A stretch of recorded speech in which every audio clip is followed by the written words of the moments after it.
ముందుగా అందరికీ AMC channel తరపున విశ్వసనామ సంవత్సర ఉగాది శుభాకాంక్షలండి. సార్ ముందుగా మీ పేరు, మీ ఊరు, మీరు ఎక్కడి నుంచి వచ్చారు, మీ ధ్యాన జీవితం ఏఎంసీ అహింస మెడిటేషన్ ఛానల్ ప్రేక్షకులకు వివరించవలసిందిగా సవినీయంగా కోరుకుంటున్నాం సార్. శుభోదయం అందరికీ ఉగాది శుభాకాంక్షలు. నా పేరు లక్ష్మీ శ్రీనివాస్. నేను హైదరాబాద్ నుంచి వచ్చాను. నేను సాఫ్ట్వేర్ ఇంజనీర్గా వర్క్ చేస్తున్నాను. గత సంవత్సరం నుంచి నేను ఈ పిఎంసి ద్వారా జ్ఞానం అన్నది చేస్తున్నాను డైలీ. నేను పిఎంసిలోకి వచ్చిన తర్వాత నా జీవితంలో చాలా మార్పులు వచ్చాయి. అంతకుముందు నేను ఆఫీస్ వర్క్ అలాగే నా దైనందిన జీవితంలో ఎన్నో సమస్యలు ఫేస్ చేశాను.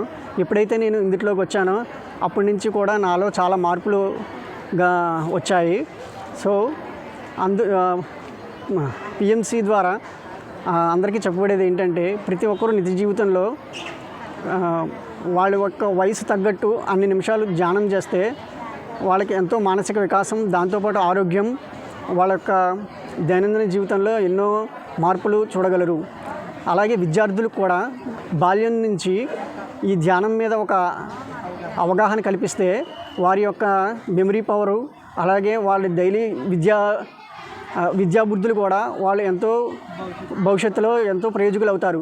మనం వాళ్ళకి ఇచ్చేది ఏమిటంటే ఆస్తులు కాదు. మనం వాళ్ళకి ధ్యానం అనేది ఒక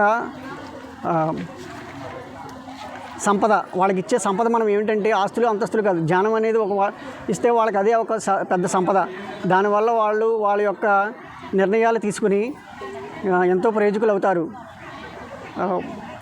పత్రిజీ గారి సందేశం ప్రకారం మనం ఎప్పుడూ ఒక జీవిని హింసించరాదు.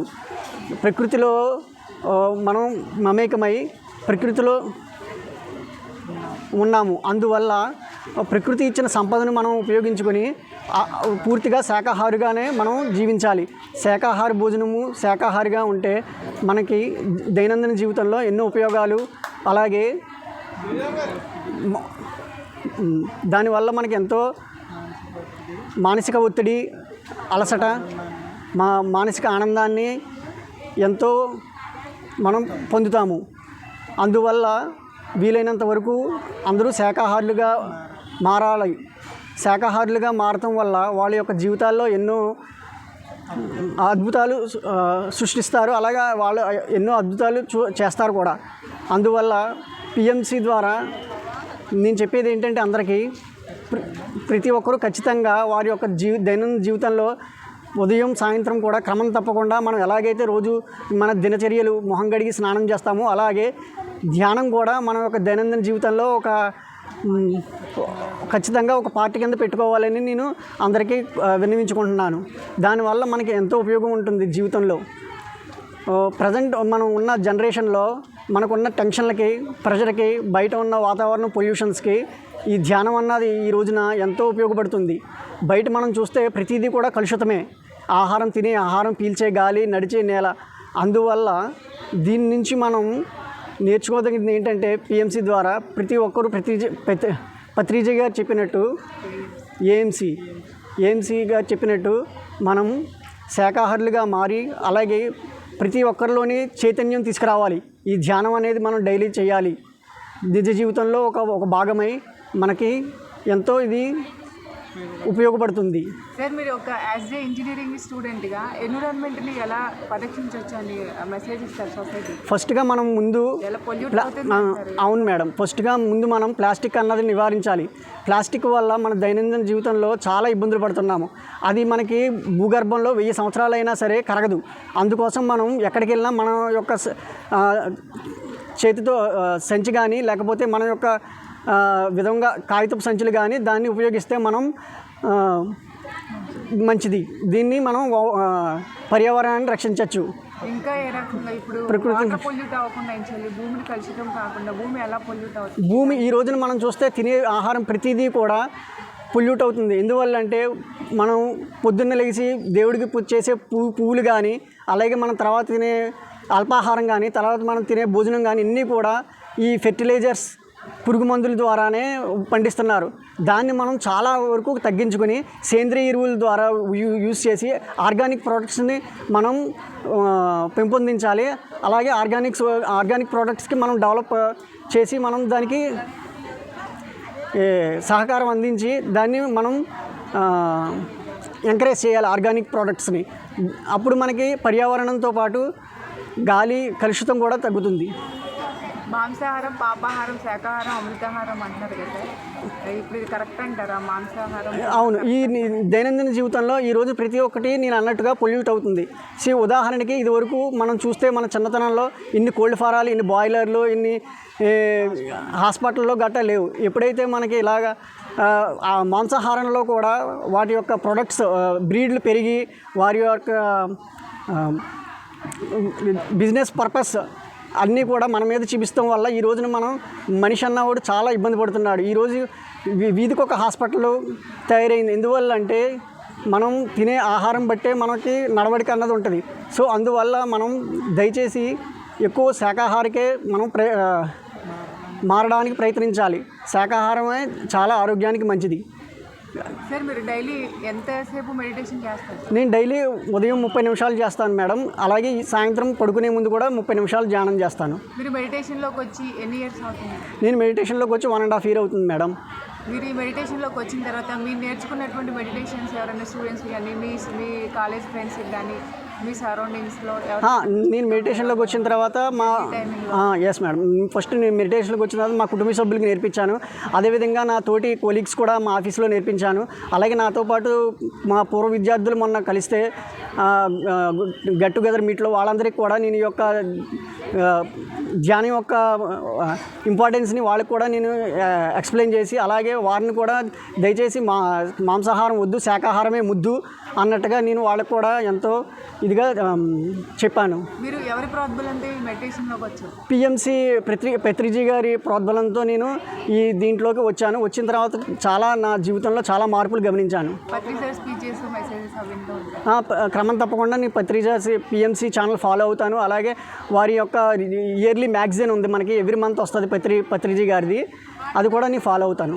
సార్ మీరు శాకాహార ర్యాలీలు కానీ, ధ్యాన ప్రచారం కానీ, ఇలా ధ్యాన మహాయజ్ఞాలు ఇవన్నీ పార్టిసిపేట్ చేస్తాను మేడం. మనకి ఇక్కడ సంవత్సరానికి 3 పిఎంసి ద్వారా మనకి 3 సభలను ఎక్కువ జరుగుతాయి. ఒకటి ఫస్ట్ హైదరాబాద్ కరతాళ్ళలో జరుగుతుంది. అది మనకి ఇప్పుడు డిసెంబర్లో 25 నుంచి 30వ తారీఖు వరకు జరుగుతుంది.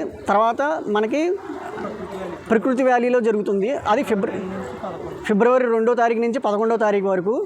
దాని తర్వాత మనకి హిందూ సాంప్రదాయం ప్రకారం ఉగాది ఉత్సవం, అది తెలుగు సంవత్సరాది. దీనికి పురస్కరించుకుని మనకి ఇక్కడ గోదావరి జిల్లాలో వశిష్ఠ గౌతమి మొదటి వారంలో మనకి ఇక్కడ ఈ ఈవెంట్ అన్నది మనం జరుపుకుంటున్నాం. సార్ ఈరోజు ప్రజెంట్ మనం ఉగాది 5వ మౌన యజ్ఞంలో ఉగాది పేరవరం ఉగాది వేడుకల్లో ఉన్నాం కదా సార్. ఇక్కడ మార్నింగ్ 3 hours మెడిటేషన్ కానీ ఇక్కడ అరేంజ్మెంట్స్ అవి మాత్రం, ఫెసిలిటీస్ అవి మాత్రం చాలా బాగున్నాయి మేడం. అసలు నేను 2 రోజుల క్రితం వచ్చాను. ఈ 3 రోజులు కూడా అసలు నాకు 3 నిమిషాల్లో గడిచాయి. అసలు ఇంతమంది 10,000 మందికి ఇక్కడ ఆశ్రయం కల్పించి, అలాగే 3 పూట్ల అల్పాహారం, అదేవిధంగా మధ్యాహ్నం భోజనం, సాయంత్రం అల్పాహారం భోజనం పెడతామన్నది ఈ రోజుల్లో చాలా ఖరీదైంది. కానీ వీళ్ళు అసలు ఎక్కడా కూడా కాంప్రమైజ్ అవ్వకుండా ప్రతి ఒక్కరికి కూడా వాళ్ళ కుటుంబ సభ్యుల్లాగా కొసరి వడ్డించి తినే వరకు ఉండి చాలా బాగా చూశారు. అలాగే అకామిడేషన్ కూడా వృద్ధులకైతే వాళ్ళ యొక్క పడుకోలేకపోతే వాళ్ళకి ఒక సపరేట్ కాట్స్, మంచాలు ప్రొవైడ్ చేశారు. అదేవిధంగా దోవల మ్యాట్స్ కూడా ప్రొవైడ్ చేశారు. ఎక్కడికెక్కడ కూలర్స్ పెట్టారు. వాటర్ ఫెసిలిటీ కానీ, శానిటేషన్ కానీ ఎక్సలెంట్గా చాలా బాగా చేశారు. అసలు ఇంతమందికి ఇంతలాగా ఆర్గనైజ్ చేయడం అన్నది ఫస్ట్ ఆఫ్ ఆల్ మనం ఆర్గనైజింగ్ కమిటీకి ధన్యవాదాలు తెలుపుకోవాలి. ఇలాంటిది మనకి ఇక్కడ అసలు ఇంతలా జరుగుతుంది అన్నది చాలా గ్రేట్. ఈ ఉభయ గోదావరి జిల్లాలో కోనసీమ ఏరియాలో మనం ఉన్నాం సార్. ఇప్పుడు ప్రెజెంట్ అయితే వశిష్ఠ గౌతమి గోదావరి, ఇక్కడ గోదావరి నదీ స్నానం కానీ, ఇక్కడ అట్మాస్ఫియర్, ఈ ఎన్విరాన్మెంట్. ఇక్కడ గోదావరి నదీ స్నానం అన్నది మనకు ఒక మెమరబుల్ మూమెంట్. ఎవరైతే ఈ ఉగాది ఉత్సవాలకు వచ్చారో ప్రతి ఒక్కరూ కూడా ఇక్కడ గోదావరి స్నానానికి వెళ్ళి వారి యొక్క పుణ్య స్నానాలు ఆచరించి ఎంతో పవిత్రతను వారు పొందుతున్నారు. అదే విధంగా ఆహ్లాదకరమైన వాతావరణాన్ని కూడా వీళ్ళు ఎంతో ఆనందిస్తున్నారు. నెక్స్ట్ ఇంకా మనకి 2027లో పుష్కరాలు ఉన్నాయి అంటున్నారు కదా, గోదావరి పుష్కరాలు. దానికి ఎలా ఇన్వైట్ చేస్తారు, ఎలా రెడీ? అప్పటికి మనకి 2027 పుష్కరాలకి మనం ఇండియా వైజ్ మొత్తం ప్రతి స్టేట్కి ఈ పిరమిడ్ మనకి సపోజ్ 7 వండర్స్లో తాజ్మహల్ ఎలాగో అలాగే మనకి ఈ వన్ ఆఫ్ ది వరల్డ్ కింద మనం కంపల్సరీ ప్రతి ఒక్కరూ కూడా ఈ పిరమిడ్ గురించి కృషి చేసి అలాగే దీని యొక్క ప్రాధాన్యతను ప్రతి ఒక్కరికి తీసుకురావాలి, జన చైతన్యంలో తీసుకురావాలని మేము ఎంతో కృషి చేస్తున్నాం మేడం.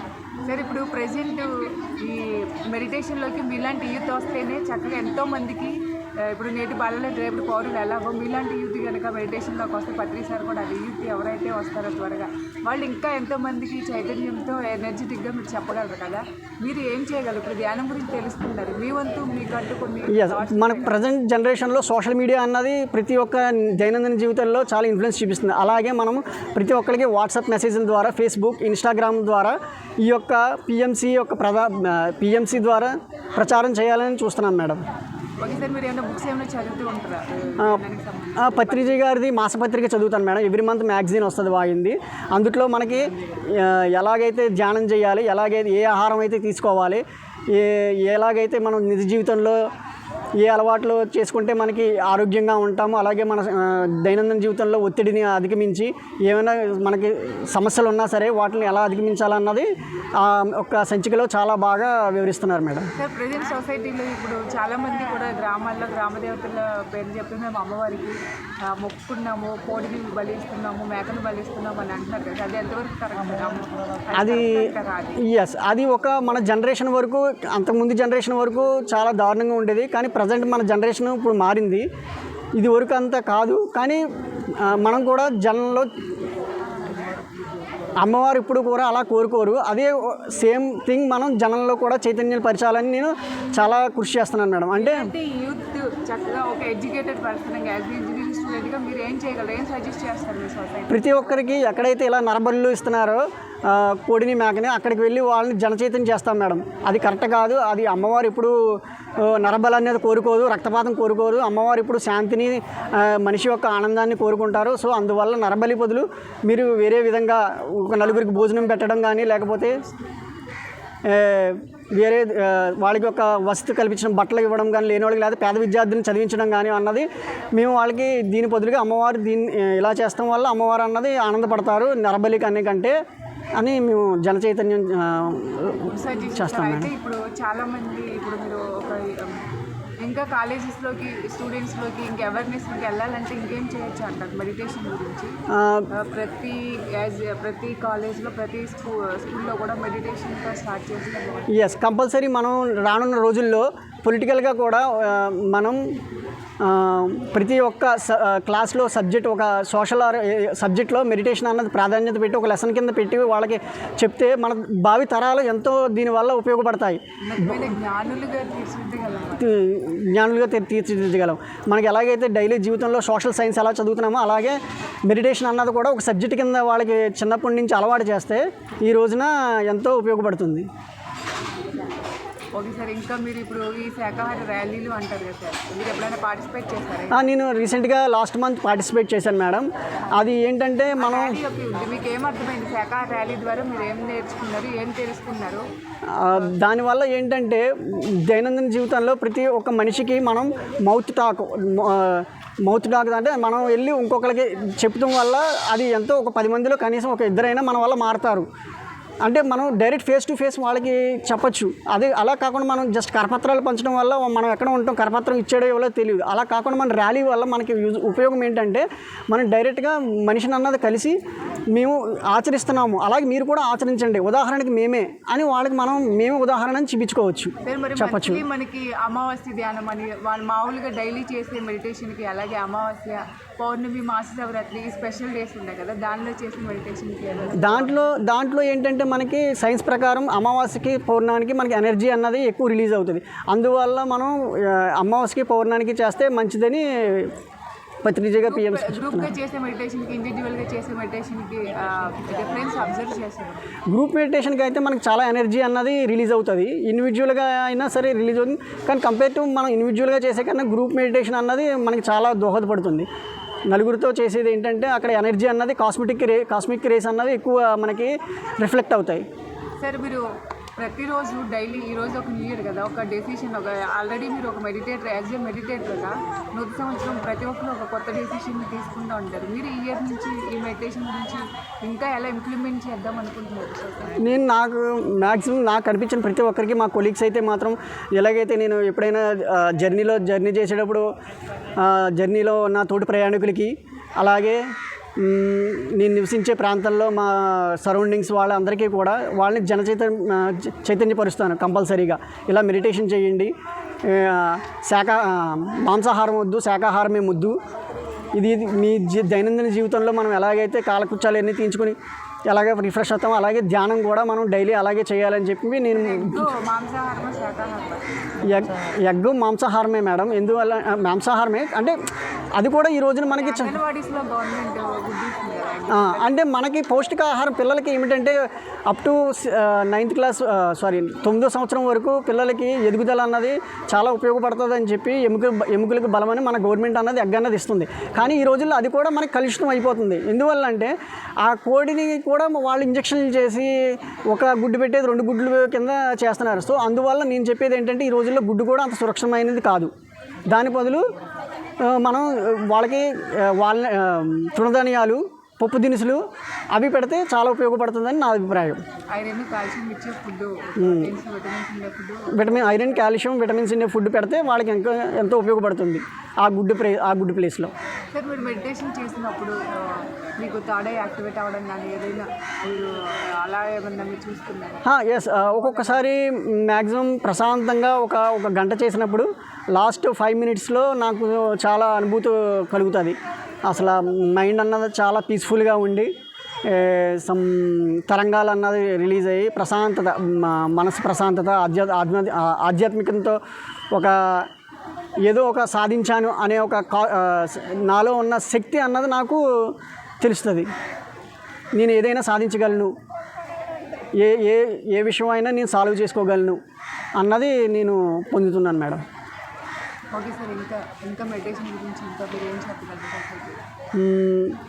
మెడిటేషన్ మనకి ఏదైనా తెలియని సందేహాలు కానీ, అలాగే మనకి జీవితంలో ఏదైనా ఒడిదుడుకులు వచ్చినా సరే ఈ మెడిటేషన్ అన్నది మనకి చాలా ఉపయోగపడుతుంది. సపోజ్ మనకి ఇంట్లో ఒక సమస్య వచ్చింది, ఆ సమస్యని ఎలా ఎదుర్కోవాలి, ఎలా రిజాల్వ్ చేసుకోవాలన్నది కూడా మనం మెడిటేషన్ చేస్తే మనకంటూ ఒక అవగాహన వచ్చి దాన్ని చాలా ఈజీగా తొందరగా మనమే సాధించుకోవచ్చు, మనమే రిజాల్వ్ చేసుకోవచ్చు. ఎవరో వద్దకు వెళ్ళి సలహా తీసుకునే కన్నా మనం మెడిటేషన్ చేస్తే మన ఇబ్బందులు, మన బాధలు మనమే రిజాల్వ్ చేసుకోవచ్చు. Okay, thank you sir. చాలా ఎనర్జెటిక్గా యాజ్ ఏ ఒక ఇంజనీరింగ్ స్టూడెంట్గా, ఒక ఎడ్యుకేటర్గా మీరు ధ్యానంలోకి వచ్చిన 6 monthsలోనే చాలా విషయాలు నేర్చుకుని చక్కగా సొసైటీకి మంచిగా గైడ్ చేశారు సార్. మీకు తెలిసినటువంటి కొన్ని సొసైటీకి, అలాగే యూత్కి, అలాగే స్టూడెంట్స్కి కూడా యూజ్ అయ్యేవి, ఎలా అయితే మెడిటేషన్ మొత్తం సొసైటీకి స్ప్రెడ్ అయ్యిద్దో, ఎలా డెవలప్ అయ్యిద్దో చక్కగా మంచిగా వివరించారు సార్. ఈ ఉగాది చక్కగా మా ఏఎంసీ అహింస మెడిటేషన్ ఛానల్కి ఈ నూతన సంవత్సరం, విశ్వనామ సంవత్సరం తరపున మీకు శుభాకాంక్షలు తెలియజేసుకుంటూ మీ విలువైన సమయాన్ని ఈ ఛానల్కి కేటాయించి చక్కగా ఎంతో జ్ఞానవంతమైన సందేశాన్ని అందించినందుకు మీకు ధన్యవాదాలు. ఈ అవకాశం ఇచ్చినందుకు మీకు చాలా సంతోషంగా, మీకు thank you madam. Thank you madam.